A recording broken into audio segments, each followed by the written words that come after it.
Hello and welcome to a special program called Cricket Predicta. We are live from Marbella Resorts in UAE and we are talking about the stories, the stats, the data, the drama that unfolds in the IPL. Yes, we are almost halfway through and today we are going to talk about the team that lost in the Super Over.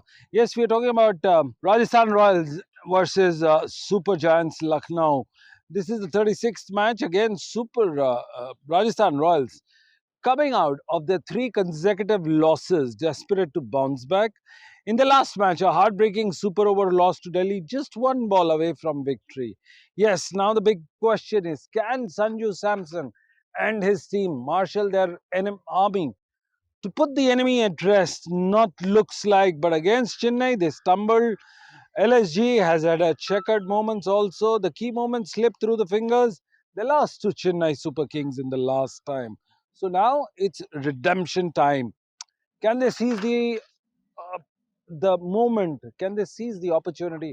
Well, talking to us, our expert panel. First of all, I would like to invite Paul Dinette. Paul Dinette is a famous podcaster. I don't know how he gets millions of views in his one tweet. Again, welcome to the show, Paul. Paul, let's talk about the game that happened last night. RCB, what's going wrong? They're doing good and suddenly they go wrong in the right moments. Tell me. Well, it doesn't help that they keep on sticking their very best batter way down the batting order. I mean, I've been saying it all season. Why is Tim David batting so low? And he played brilliantly last night. And as Harsha Bogle said in commentary, he showed when he was coming to grips with a difficult pitch and good bowling, better than anyone else had done, that he's more than just a smasher. And I was delighted to hear that several of the commentators are now jumping on the bandwagon that David needs to be batting higher. Had he batted a bit higher up the order last night, who knows? Maybe they would have scored enough runs to actually get a win. So when you've got a player as fantastic as Tim David, who strikes the ball as hard as Tim David, then you want to give him every chance. And it's crazy that RCB aren't doing so. Paul, this is the rain-affected match. Of course, the matches which are curtailed are not a great sight for the fans. What is your opinion of the overall the match that happened last night? Well, absolutely, it was the right decision by Shreyas Iyer to win the toss and bowl, although can't give him too much credit because that is what everyone is basically doing in the IPL for most games. But especially in a game where the pitch has had the covers on and you're wondering how the pitch is going to play, batting second is, of course, an advantage. And we saw it last night because that little period where Nihal Wadera was being beaten, he didn't panic. There's a period where Josh Inglis and Shreyas Iyer were content to just take a few singles. They could do that because of the knowledge that the target wasn't too high. Whereas at the top of the innings for RCB, they didn't know. You know, you might have needed probably 180 on a 14 over pitch the way the IPL is playing these days. So they probably went too hard and got out too early. The one thing I will say in defence of Duckworth-Lewis-Stern, which is the one of my favourite parts of cricket, it's no longer an advantage to bat second purely because you've got concerns about, if the rain comes in, then we don't want to be caught short. Duckworth-Lewis will take care of that. But yeah, from purely the fact that the pitch was going to be questionable in how it's going to play, it was the right decision to bowl first, as it proved. Let's spare a thought for Punjab. Of course, are they in a comfortable position looking at the table standing right now to make it to the playoffs? Your views, Paul? Well, yes, they are, and Punjab fans must be very happy at this stage, as I'm sure Ricky Ponting is as well. But the IPL, things can change quite quickly. So they've played 7, they've won 5, they're on 10 points, they're sitting number 2 in the table. All looks very sweet and nice, and it probably is. But Lucknow in 5th place are only 1 win lower. They are 4-3 as compared to 5-2 for Punjab. So it's not like they are a million miles clear of the rest of the table. And if they were to say have a disappointing second half, if they were to win say just 3 out of their final 7, that would take them to 16 points. That traditionally has been enough to get you into the semis in the 10-team era. But if they went say 2 and 5, then they may well miss out. So it's a very even competition. They've had a really great start. You'd expect that they would now be in the semi-finals, but nothing's guaranteed. Stanley, welcome to the show. We let go of Paul Dinette. Stanley, the Chiodza, the famous coach based very close to the ICC Academy in Dubai, takes over. Stanley, Rajasthan Royals have completely dominated head-to-head battle against LSG. 4 wins and only one defeat in 5 games. That's quite a record, as they would say. Will it give them a morale boost when they come out in the open today doing the toss? Cricket is a funny game, Sunil. You know, their teams would just so happen that they could be at their worst. Things are just not going well. They've not been winning. There's no momentum. But when you meet certain opposition, for some reason, you find form, and it just so happens that things go according to plan. Could this be the day for Rajasthan Royals? They're playing a four that they know so well in LSG. However, when you then look at the current state of affairs, you can't help but feel for Rajasthan Royals to say, you know what, it's going to be a tough ask to maintain that record, because LSG are the team in form here. They have momentum and they've had some fantastic victories behind them. However, Rajasthan Royals have got plenty to think about. Who would have ever thought that the top run scorer would be Jaiswal? Back to back 50s. He's been the man who's been in the four in terms of trying to get runs on the board together with Samji Samson. Who would have ever thought that at one point they were actually the second best in terms of economy rate, in terms of run rate rather, inside the power play. Now third. But that good start up the front by the top order is not being complemented by the middle order. The middle order has just not been able to score efficiently. The economy rate, the run rate rather, slumps down to 7.39 inside the middle period. And now, when you're facing a fantastic bowling outfit like the one LSG has got with Ravi Bishnoi, the spinners, it's going to be a tough ask for Rajasthan Royals to put on the runs. This has been the major thing. So one day you're talking about the batting, the next day you're talking about the bowling. You're not talking about the bowling, you're talking about the batting. It's been a mixed bag of performances. They've not been able to construct an innings and or a match where they can happily say, today we were firing on all cylinders. Now, when you're playing a team that has got possibly two batsmen who are around 650 plus runs, just the two of them, in Mitch Marsh and Nicky Pooran, that's a big ask. And then you've got Rishabh Pant, who hasn't started firing yet. You've got Aiden Makram to think about. It's going to be a big ask for Rajasthan Royals, and they will need all the luck that history has got over LSG to win this one. Well, Stanley, Rajasthan Royals have been struggling through a miserable run of form in the 2025. We saw some irate moments in the dugout. Rahul Dravid wasn't untouched then. Where must they change their strategy to succeed against LSG today? So no, it's not a wholesome or tactical change that needs to be done by Rajasthan Royals. But for me, importantly, it's the realization, okay, of knowing when you're on top. It's the realization and picking up trends where you're doing well. It's the realization of the small victories. They're batting, for example, to be specific. They're coming out of the power play 50, 60 runs. Okay, they have a fantastic run rate inside the power play. Third best. At some point, it was the second best after Punjab Kings. So there's some good work being done at the top of the order. But the middle order are not realizing that good work. Why? Because they're not complementing it. They're not going up out there and making sure that they add on to the good work that has been done. Hence, that realization aspect. Their bowling, not so good in the back end. They're getting hit in the last five phase for over 60 to 80 runs. 20, 30 runs too many. When you're on top, you need to realize that you're on top and you stay on top.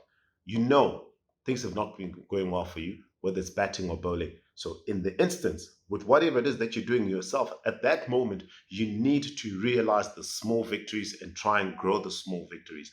When you're batting first, the middle order need to realize we've had good starts. We need to capitalize on these good starts. And hopefully, if we're batting first, put in a total that's worthy for the bowlers to give them a chance in terms of the fact that we know our death bowling is not so good. So we have to put in runs that give our bowling effort a chance to try and defend. Well, Stanley, that was very interesting insight that you gave about the team that has been losing for some time now. Again, time now to get into the biggest umpire of the season of the IPL. Yes, Anil Chaudhary, the slow death, who joins us from his commentary room in Mumbai. Anil, welcome to the show. LSG have been on a roller coaster journey. This is a fan question. What are the boxes that are unticked, left unticked for them? What do they need to do to go at the top? LSG is on and off. They are not 100%. They are doing well. Again, they're losing few games. Out of 7, I think they have won 4 and lost 3. I think the problem initially was fitness with their bowlers, and they're a batting side, which is when they're performing in batting, they're doing well, like Markaram and Marsh, and heavily depending on Pooran. But at the same time, I think what they should do now to do collectively, like Pant is back in form. Now I think they should go for Mayank Yadav. If Mayank Yadav is fit, he can make difference because he's a bowler who can bowl 150 and then he can mix with the slow ball also. So they should need to work on bowling. If Mayank is not fit, then they should find out something which can help them as a bowling unit. So I think Mayank Yadav, if he is fit and if they can add him, then LSG should be in better position, and they can easily qualify if they do well from now. It is halfway, and still a lot of things are need to be done with LSG team. So batting they're okay, but they need to find out someone who can bowl well like Mayank Yadav. If Mayank is fit, it will add to their power. It will be big strength for them, and that will LSG will be a better team with Mayank Yadav. Well, Anil, the second question is how difficult is Nicholas Pooran going to be for RR to face in this game, considering he's the master blaster for the team? This LSG success story is heavily based on Pooran, the way he's batting, and he is playing well. All the bowlers, he is thrashing everyone, fast bowlers, spinners, and every pitch. He's almost in every inning. He is attacking a position, and he comes at a number 3, and he takes the control. RR need to find out some solution for him because he is good on fast bowling as well as spin bowling. Maybe if you bowl him up, that can be the only solution because the way he's hitting, he can hit any ball. But when you're bowling up and stumps to stumps, then I think it's like you miss, I hit. That is the only thing. Maybe changing angles, coming around the wicket, over the wicket, that can help. Attack him. Otherwise, go for his wicket. Otherwise, if you bowl him negative and he remain there on pitch, he will score heavily. So go for his wicket. Attack. Try to get his wicket. That's the only solution with Pooran because the way he's playing is in great touch.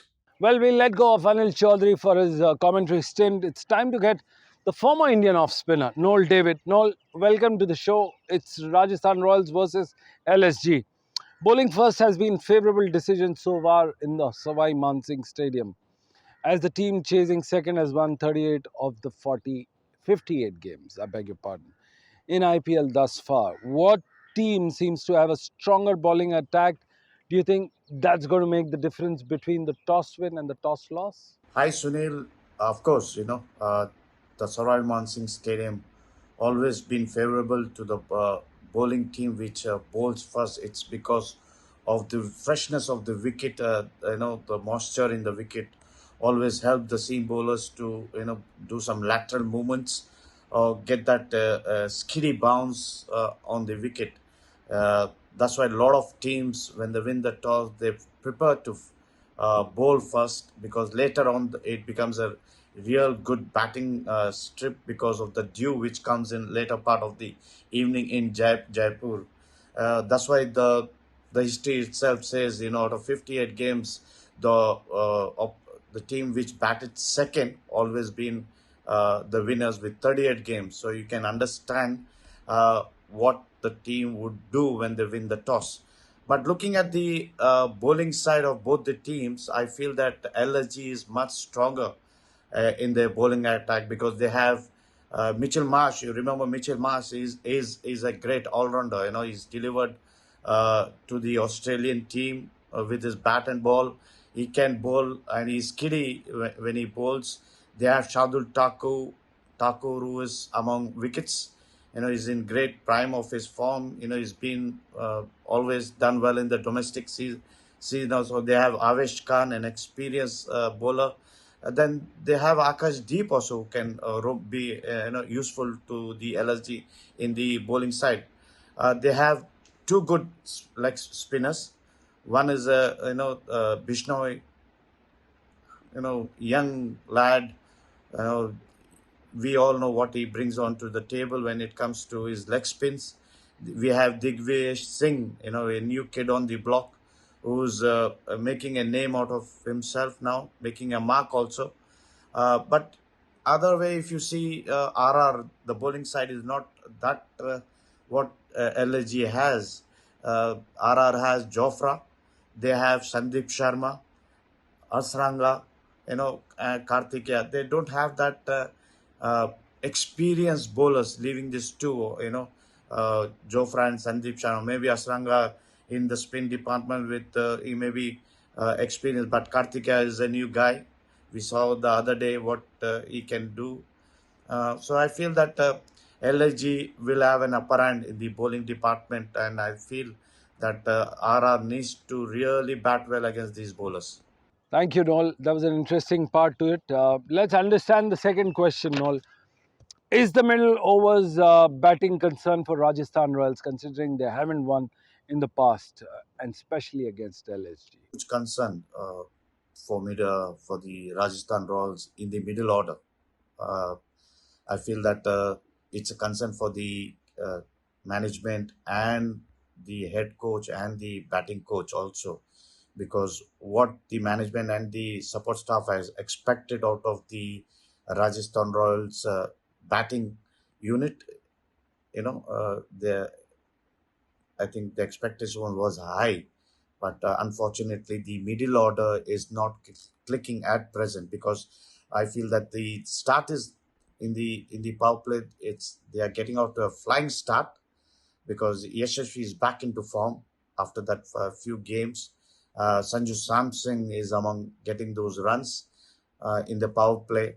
It's very important that the middle order capitalizes what the openers give them, and yeah, and it's also important those players who are going out in the middle, especially from 7 or 8 onwards to the 18th over. I feel that's very important that players like Rian Parag comes back into the form, because he is capable of demolishing any side, with his batting. But he's not among runs, he's in a bad form. Uh, we have Simran Hetmar also not among runs. It's very important that he gets runs. Yes, Dhruv is there. He comes in later part, gets those 30, 40 runs, but it's not enough. It's very important that the middle order capitalizes the start and puts a score on the board for their bowlers to win the game, because the other LSG has a strong batting unit also. They have David Miller, they have Pan, they have Aidan Markram, they have Nicholas Pooran, the man in form, you see. So it's quite important that RR puts on the thinking cap in the middle overs when they bat, and get that scoreboard moving. Well, we'll let go of Noel David, the former Indian off spinner, and time to get a former international pacer, Christopher Mpofu, the former Zimbabwean fast bowler. Chris, Rishabh Pant has had an upper hand in head-to-head battle against Jofra Archer. Yes, when you talk about two players, the matchup, the head-on is very much important. With 3 sixes in 15 deliveries and scoring 25 runs, impressive strike rate of 166 runs. What do you think of the battle between Jofra Archer and Rishabh Pant going to be like? So LSG versus the Rajasthan Royals, Archer versus Pant. This is going to be a thriller of a game. It's going to be a thriller of a contest between these two, Archer and Pant. And you looking at the records, the head-to-head between these two players, Pant and Archer, you're saying to yourself at the moment, Archer is just a little bit behind when it comes to bowling to Rishabh Pant, because he's bowled about 15 balls and he's hit him about 25 runs. So unlike the Archer that we know dominating, he normally dominates batters, but Pant will always do the Pant things. Pant has hit him about 3 6s in this contest. He doesn't have a 4, mind you, in this contest. And he's bowled, Archer has bowled about 7 dot balls to Rishabh Pant in those balls that he has bowled. And he's got a strike rate of about 166. So this is going to be a tricky one. When you look at the strike rate, is quite good. So if you're asking who does come on top in today's game, I say maybe if Archer bowls today to Pant, I think he's just got a slight edge because of the form that he is in as a bowler. I think he's bowling quite well. He's hitting his length, and he's been doing quite well also to left-handers, taking the ball away from them. So I'll say as much as Pant has dominated him on today's game, I'll say Archer to come on top of this one. So definitely the bowler, I'm sure he might have his day today to celebrate and maybe dismiss him for the first time. Well, talking of head-to-head, let's look at our skipper, Sanju Samson, who's troubled Ravi Bishnoi at the head-to-head battle, scoring 75 runs of just 45 deliveries as he faced 4 seasons without getting dismissed. Will this player-to-player head matchup going to play in Sanju Samson's mind when he takes on Ravi Bishnoi? Remember, Ravi Bishnoi is one of the most lethal spinners of the game. So Sanju Samson versus Ravi Bishnoi. Oh, this one is another exciting contest that I'm looking forward to watching. But when you're looking at the record, my goodness, the record is so much in favor of Sanju Samson. Why do I say so? Sanju Samson has faced about 45 balls. You got that right, from Ravi Bishnoi, 45 balls, and he's hit him about 75 runs. So that's quite, if you're talking about almost 7.3 overs, 7.3 overs bowling to Sanju Samson, and he has hit him about 75 runs. That's quite a lot of runs if you were to ask me in this contest. And he's bowled 18 dot balls. And if I tell you he has never dismissed him, even once, he hasn't dismissed him in this contest. He's hit him about 7 4s and 4 6s. That's quite a lot. But the strike rate also tells you how good he has been. He's got a strike rate of about 166 versus Bishnoi. So that's quite a high number, considering how good Bishnoi is as a leg spinner and how good he has been for his teams in IPL. So this is another exciting one. If you're asking me, I think Sanju will continue to dominate this contest on today's game. So I'm looking forward to it. Well, there you heard it, the 5 of the best voices available for the game of cricket, available exclusively for Newsx. This is Sunil Yashkalra signing off on Cricket Predicta on behalf of the sponsors, Umegi Infrastructures, 1x Bad, just saying adios, bye-bye. Don't touch the remote. We're not going for a short commercial break, but stay tuned. For more such videos, subscribe to the Newsx YouTube channel, hit the bell icon.